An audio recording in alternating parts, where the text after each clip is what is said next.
Has visto su rostro en todos lados, libros, películas, series, videojuegos, no siendo sorprendente su fama. Incluso en su época contemporánea, el monstruo Medusa poseía un grado de renombre bastante considerable, especialmente si vamos más allá y hablamos de la especie a la cual pertenecía, las gorgonas. Su cabeza era puesta en casi todo: vasijas, platos, monedas, escudos y mucho más. Por supuesto, existen razones de este uso cotidiano en el arte griego, pero primero es necesario recordar que detrás de su perturbante cabeza decapitada, detrás de las sierpes en lugar de cabellera, detrás de su mirada mortal, existe algo más que un simple monstruo. Existe la tragedia de una mujer condenada injustamente por la ira de los dioses, uno de los relatos más reconocidos de la mitología griega, o al menos así aparenta en la superficie, porque si vamos aún más hondo a las profundidades, encontraremos una cara diferente al de una víctima, lo cual hace que nos preguntemos, ¿cuál es el verdadero rostro de Medusa? Mi nombre es Zeidan y sean bienvenidos todos a Explorando el Mito.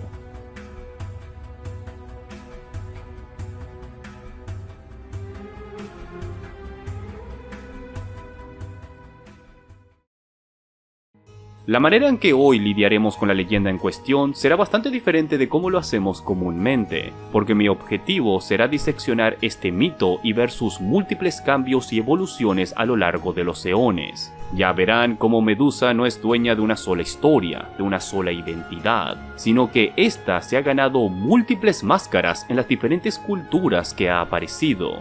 Para comenzar, deseo explorar su leyenda más contada y famosa, y de ahí ir retrocediendo y retrocediendo hasta llegar a sus raíces. En caso de que no conozcan su leyenda, pues su historia de origen varía según el autor, pero acorde a la versión más famosa, la relatada por el poeta romano Ovidio, Medusa una vez fue humana, de hermosas mejillas y aún más hermosa cabellera, la celosa aspiración de muchos pretendientes que solo podrían contemplar su belleza, porque Medusa era una sacerdotisa del templo de Atenea, lo que quiere decir que había tomado un voto de castidad y por lo tanto ningún hombre podría tocarla, sea mortal o divino. Pero existía un dios que quedó cautivado con su hermosura, el soberano de los mares, Poseidón, quien logró su cometido y juntos concibieron su pasión en el mismo templo de Atenea, lo cual despertó la furia de la diosa al descubrir no solo que había roto su voto, sino que además había mancillado su templo.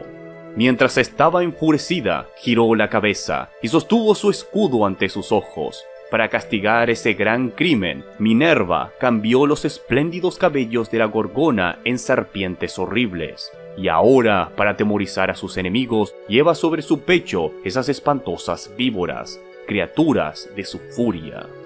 Estoy seguro que más de uno de ustedes querrá corregir mi relato lo más rápido posible en los comentarios, porque verán, esta es tan solo una manera de interpretar esta historia. Normalmente la mayoría se pone de acuerdo que Poseidón no se ganó el amor de Medusa, sino que impuso el suyo en contra de su voluntad. Como ya expusimos, muchos atribuyen a Ovidio como el redactor de esta versión, existiendo cierta discusión de que si su uso de palabras se refiere precisamente a un amor forzado.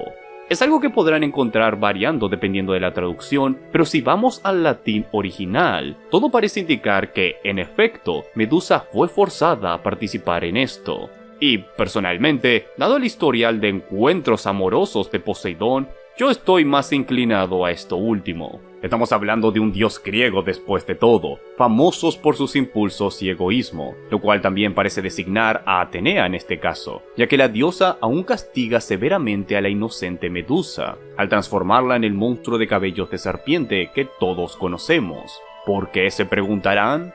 Pues la relación entre Atenea y Poseidón fue muy reconocida por el grado de enemistad que se tenían, lo cual deja pensar que el dios del mar hizo esto solo para mancillar su templo y su nombre. Con la diosa, impotente frente a una directa venganza contra Poseidón, dejó caer toda su ira injustamente en Medusa. Ahora, sobre sus dos hermanas, Steno e Euríale, pues Ovidio apenas le dedica unas pocas palabras y nada sobre cómo terminaron, pues como gorgonas, lo cual siempre encontré extraño. ¿Acaso fueron afectadas por la maldición de Atenea o son hermanas figurativamente al Medusa ahora ser una gorgona? Ovidio simplemente no lo explica, o puede que no sabía explicarlo. Lo importante es que así es como obtenemos el primer rostro de Medusa, la careta de víctima. Aunque, curiosamente, al pasar el tiempo, una nueva cara surgiría, la Medusa manidosa. Aclaro que esta visión de Medusa es posterior a los relatos clásicos griegos y romanos. Pertenece más al mundo medieval y renacentista, que a diferencia que con Ovidio, no se muestra atada a una historia en particular, sino una nueva idea simbólica que busca representar el hubris mortal, la tendencia de considerarnos igual o mejores que los dioses. Este nuevo molde usualmente mantiene a Medusa como una sacerdotisa del templo de Atenea, con la joven hermosa jactándose de que su famosa belleza opacaba al de la propia diosa guerrera, y a veces llegando a acusar a Atenea de encontrarse envidiosa. Estas palabras sacrílegas no pasan sin castigo, pues severa es la ira despertada en Atenea, porque ahora su rostro será espejo de su orgullo, y así transforma a Medusa en un monstruo horrendo como penitencia por atreverse a elevarse por encima de los dioses. Vale la pena agregar que tal parece que fue por este nuevo arquetipo de relato que se implantó la idea de que Atenea sí le tenía celos a su hermosura, que hombres buscaban su templo más por su sacerdotisa que por la diosa en sí. Pero más allá de esa interpretación, lo que sí puede leerse entre líneas es la advertencia frente a la arrogancia. En esta nueva versión es siempre Medusa quien lanza las acusaciones o que alardea de su hermosura, una historia sobre el peligro del orgullo mortal frente a la sabiduría divina, representada por Atenea, algo de por sí propio del estilo de historias griegas, y a la vez adecuado para un punto de vista cristiano, donde Medusa comenzó a tomar características seductoras y lujuriosas, porque incluso como monstruo, en algunos de estos relatos la exponen igual de narcisista como lo era en su forma humana, y hasta tratando de seducir a Perseo al remarcar sus propios atributos. Digna del mayor decoro, esto merezco por mí, y merezca yo de ti la vida, porque te adoro. Es así como esta pasó a volverse un símbolo del pecado, de la vanidad, y un monstruo en toda regla, porque ya en su forma humana, podrido se encontraba su interior. El castigo divino solo trajo a la superficie lo que se ocultaba en su alma. Ahora era un monstruo dedicado a transformar a las personas en piedra, no siendo una mera bestia estúpida, era astuta y despiadada. El desafío definitivo para el auténtico héroe, representando con su derrota la firmeza frente a los peligros del orgullo y tentación, mostrando cómo el héroe logra superarlos. Y ahora tenemos en nuestro control dos caretas para representar a Medusa, las cuales se muestran como opuestas, cada una contando una versión tan diferente de su persona que son, en esencia, dos entidades diferentes, conllevando la natural pregunta, ¿fue Medusa culpable o no de su transformación? Bueno, puede que ni siquiera existiera transformación alguna en primer lugar. La realidad es que estos relatos de una Medusa humana surgieron cientos de siglos después de su ya establecida fama en Grecia. El mito más antiguo de Medusa se encuentra en la Teogonía de Hesíodo, colocándola como un monstruo desde su nacimiento, hija de la unión de Keto y Phorcys, ambas entidades primordiales de los mares, que en términos de la estirpe divina griega, esto los colocaría a la par con los titanes. Y Medusa no fue la única hija de esta unión, también tuvieron a las ya mencionadas Esteno y Euriale. Las tres eran gorgonas, aclarándose que solo Medusa era mortal, y curiosamente, Hesíodo también menciona que Medusa tuvo relaciones con Poseidón, con estos uniéndose en un suave prado primaveral, no dando explicaciones si fue algo forzado o no. Hasta personalmente me suena romántico, pero conociendo a Poseidón, nunca se sabe. Hesíodo también explica que las hermanas gorgonas vivían en el extremo del mundo conocido, en una cueva cercana a los manantiales del mítico río o mar Oceanus, donde se encontraban los límites de la noche. Algunos colocan esta cueva en el norte de África, Otros dicen que vivían en una isla cerca de las costas de Turquía, o incluso cerca de los pilares de Heracles. Pero sin importar dónde fuese, el destino de Medusa fue el mismo. Al final, el héroe Perseo la decapita, siendo autores como Ferecides de Atenas o Esquilo quienes explicarían mejor su muerte y hablarían abiertamente sobre la mirada que transformaba en piedra a quien la viese a los ojos. En relatos más antiguos, su visión es referida solamente como mortal, lo cual, en cualquiera de los dos casos, explica la importancia de la cabeza y por sobre todo de la mirada.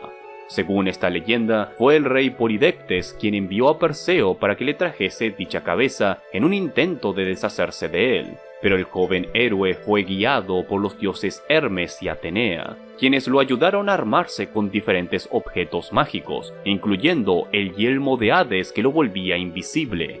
Y en orden para evitar cualquier posibilidad de verla directo a los ojos, por consejo de Atenea, Perseo utilizó el reflejo del escudo entregado por la diosa para guiarse, entrando en la cueva cuando las tres hermanas dormían y decapitando a Medusa utilizando una hoz de adamantina.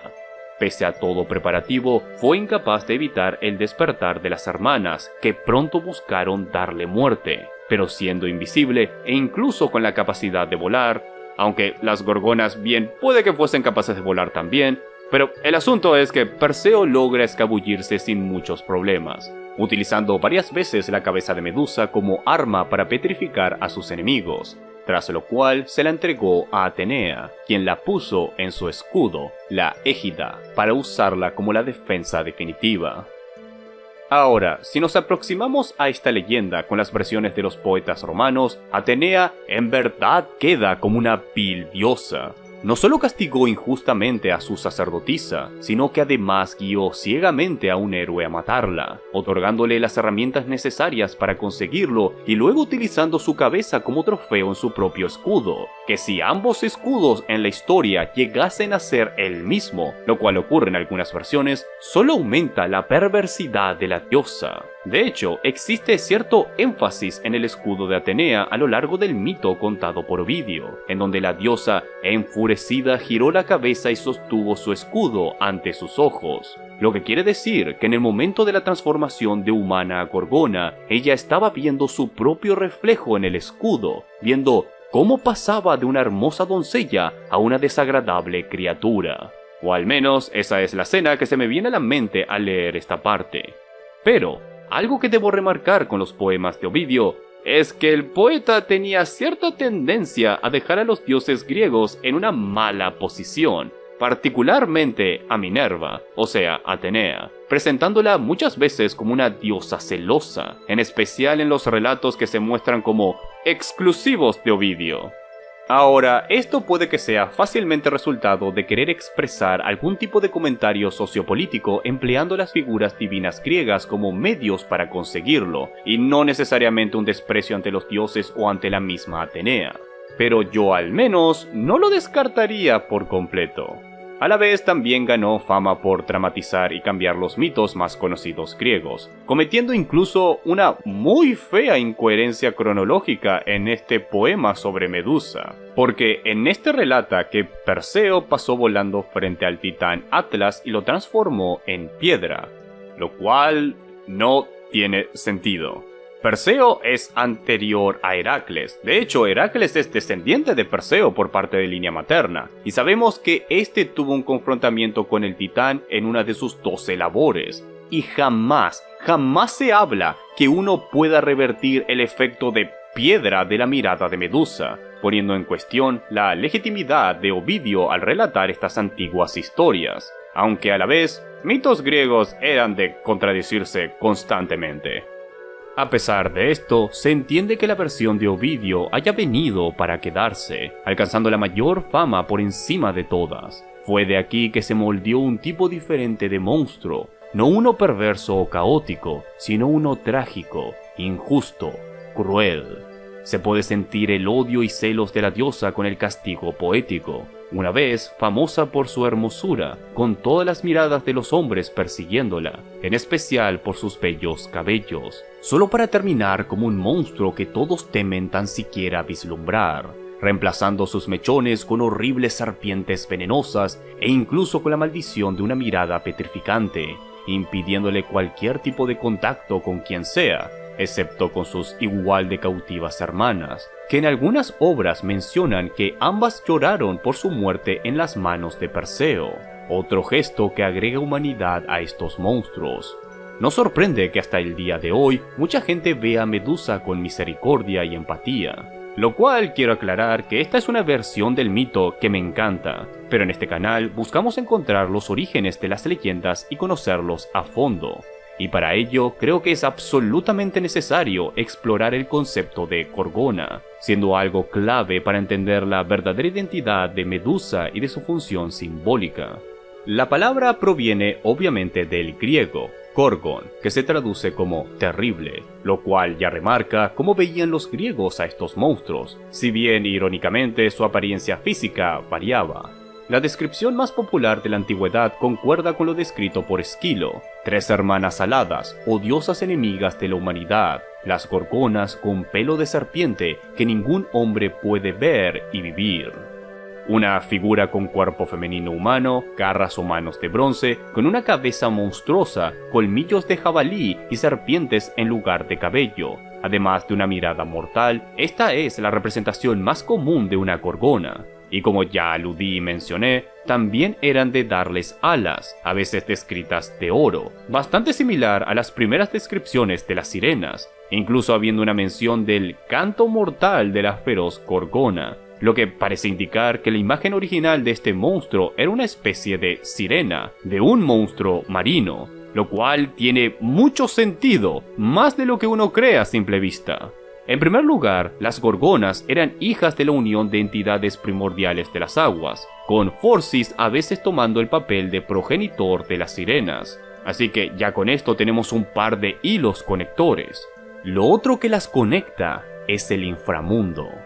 Si bien usualmente asociamos a las sirenas solamente con el mar, en la antigua Grecia la figura alada de esta se muestra muy presente en sus cultos funerarios, encontrándose en vasijas o en general en la cerámica dedicada a los muertos, y hasta en algunos casos mostrándose como directas sirvientas de la reina del inframundo, Perséfone. Bueno, la gorgona se encuentra igual de entrelazada con el reino de Hades, muchas veces designándoseles a Medusa y a sus hermanas un hogar ubicado en tierras que se creían que eran nexos al inframundo. Hasta la misma Perséfone parece tener comando sobre la gorgona, por lo que, si bien su rostro es mencionado muchas veces adornando el escudo de Atenea, el lugar al cual pertenecían las gorgonas parece que era el inframundo. Y además, como que el Hades tiende a tener otras entidades aladas de la muerte, así que no es tanta sorpresa que la gorgona, cuando se le designa un cuerpo, se vea como algo así. Bien es esto, o puede que tenga cuerpo de centauro.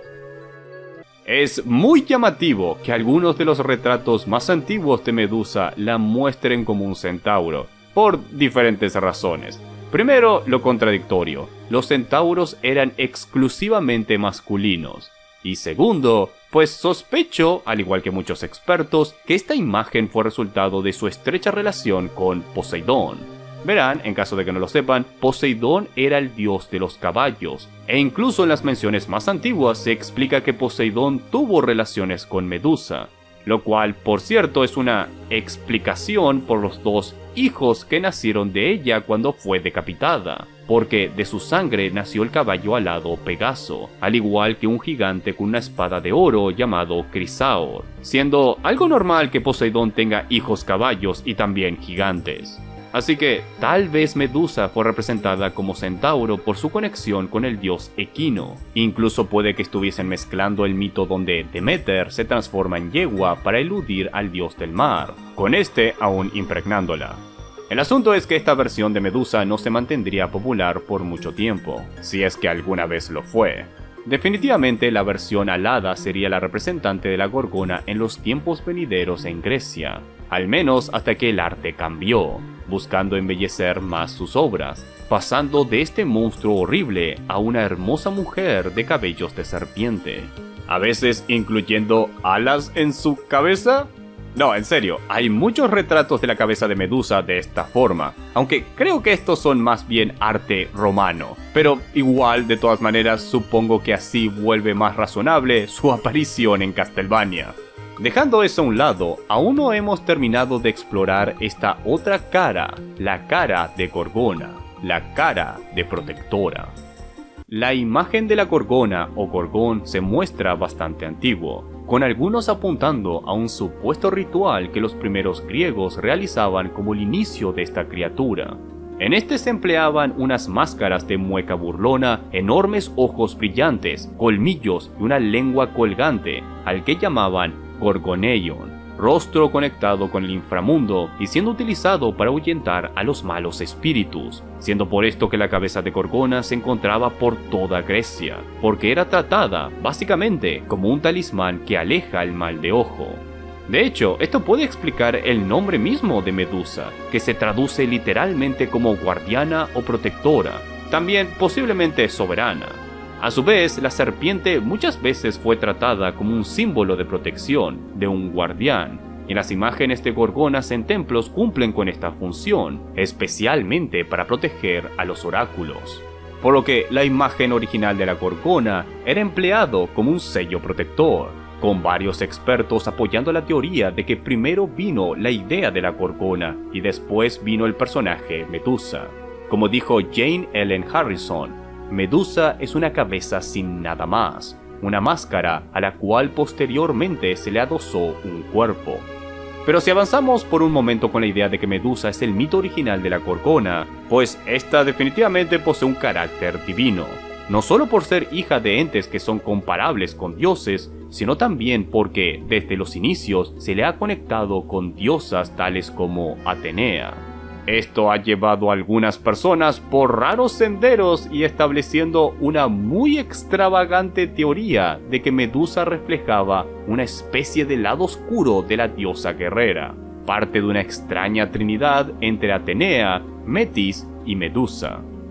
Una idea de trinidad femenina que también enlazan con el concepto de una diosa materna ancestral, lo que transformaría a Medusa en una antigua deidad olvidada o en lo mínimo una de las tantas caras que adoptó una diosa primordial. Pero mejor no apuesten mucho a ese caballo. Me temo que todo esto es demasiado hipotético, a veces sintiéndose que estas personas buscan obtener un resultado en lugar de dejar que la evidencia y conexiones hablen por sí mismas. Cierto es que trinidades femeninas eran algo típico de ver en los mitos griegos. De hecho, con la propia Medusa, vemos dicha trinidad con sus hermanas. Citando de nuevo a Shane, esto es un ejemplo de una tendencia general, que hace de cada diosa una trinidad, lo que nos ha dado a las Horas, las Cárites, las Erinías y una multitud de tríos más. Las dos hermanas supervivientes son meros apéndices debido a la costumbre. La auténtica Gorgona es Medusa. Personalmente estoy de acuerdo con la idea de que Medusa es el núcleo, pero si es verdad que las tres hermanas Gorgonas están actuando como una especie de trinidad, pues las tres deben mostrarse como extensiones de una misma entidad. Ya sabemos que Medusa, con su nombre, parece reflejar el apartado protector de la Gorgona, con Steno significando fuerza y Euriales significando mar extenso. Estas son interesantes descripciones que parecen resaltar la naturaleza poderosa de una gorgona, y también su procedencia. Nuevamente, estas eran hijas del mar y estaban ubicadas en el otro extremo de Okeanos, en una misteriosa tierra que se le vinculaba con el inframundo, siendo esta tierra África. Para los griegos, estas regiones representaban uno de los límites del mundo, y como tal era un nexo al Hades, con Medusa, o en lo mínimo el concepto de Gorgona, siendo designada como una entidad del mundo de los muertos en muchas ocasiones, básicamente desde su mención escrita más antigua. Esto puede indicar que Medusa vivía en el Hades, o bien que este fue su destino tras su muerte. Ahora, algunos han tomado las declaraciones de que Medusa y sus hermanas habitaban en el norte de África para vincularla con diosas de estas tierras. Y si bien es una idea interesante, nuevamente no hay mucho que lo respalde. La resolución de que esta y sus hermanas vivían en África probablemente fuese ocasionada por la procedencia mística que los escritores griegos buscaban darles, en lugar de ser una verdadera designación sobre dónde vendría el mito. Vuelvo a remarcar que la teoría de Medusa como una antigua diosa olvidada son aguas peligrosas, llenas de interpretaciones personales y a veces quedándose cortos de evidencia. Así que mejor dejemos eso a un lado y enfoquémonos de nuevo en el rostro de Gorgona, que mucho apunta a que tiene una procedencia religiosa, aunque desconocemos los detalles. Pero de ser así, este rostro debe originarse de tradiciones muy antiguas, tal vez incluso proto-indoeuropeas. Lo que sí sabemos con seguridad es que en la antigua Grecia no solo era utilizada como un símbolo apotropaico, también se le designaba como un rostro horripilante a utilizar en guerra. No solo adornaba el escudo de Atenea, también se menciona que Agamenón hacía lo mismo. Como dato curioso, Pausanias redactó sobre una Gorgoneion que pudo haber sido lo suficientemente grande como para ser vista por los barcos que llegasen a la ciudad de El Pireo. En general, vemos que su principal uso era protección, incluso si esa protección era generada por el temor de ver su mirada. Su propósito refleja su naturaleza. Era una criatura temida, un monstruo clásico griego cuyo poder los griegos buscaban manifestar en su uso cotidiano. Así que, con todo esto expuesto, ahora tenemos en nuestras manos 3 caretas de Medusa. Pero, ¿cuál es la verdadera? Pues, mi pensamiento personal es que creo que lo importante es tratar de verla en un contorno griego, la tierra que dio origen a su nombre y mito. Pero incluso haciendo esto es difícil de discernir todas sus cualidades, porque Medusa también terminaría siendo un símbolo representativo de la misma Atenea, que si bien es incierto si la Gorgona original de la égida de Atenea era la misma Medusa, ambas mujeres comenzarían a estar cada vez más entrelazadas. Hasta existen las interpretaciones de que fue Atenea quien dio muerte al monstruo, cargando con el peculiar papel de resguardar la sangre de Medusa, la cual se contaba que dicha sangre, tomada de su lado izquierdo, daba muerte, pero la sacada de su lado derecho daba vida, pudiendo curar y hasta revivir. Algo que creo que fue resultado de su característica serpentina y del cómo este animal se volvió un símbolo de medicina, pero a la vez de muerte, ya saben, por todo eso del veneno. Por lo que Medusa o la Gorgona cargaba con características tanto positivas como negativas. Era la cara de un monstruo, pero a la vez el de una fiera guardiana. Medusa era demonio y protectora, vida y muerte, tragedia y vanidad. Porque así son los mitos, cambian y evolucionan para adaptarse a las necesidades y creencias de la época.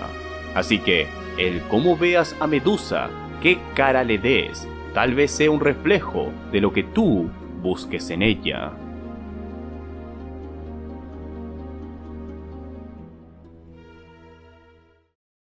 Existen muchos otros relatos y asociaciones con Medusa muy interesantes, algunas que ya he tocado en el canal en caso de que estén interesados en ver. Pero por el momento, esto será todo. Quiero darle nuevamente un especial agradecimiento a mis mecenas en Patreon, al igual que a los miembros del canal. Gracias a ellos podemos seguir combatiendo contra el monstruo más horrendo jamás concebido, el algoritmo de YouTube. La mirada de la Gorgona no se compara en nada al de esta bestia, créanme. Que si alguno de ustedes, almas valientes, quieren ayudarme en esta lucha eterna, tan solo deben unirse a las filas de los ardanienses y hacer sonar las campanas, que según la antigua leyenda, retendrán al monstruo. No se olviden de comentar con un hashtag bestiario y decirme qué otras leyendas y mitos desean que investigue a futuro en el canal. Y con todo esto dicho, nos estaremos viendo en el próximo video.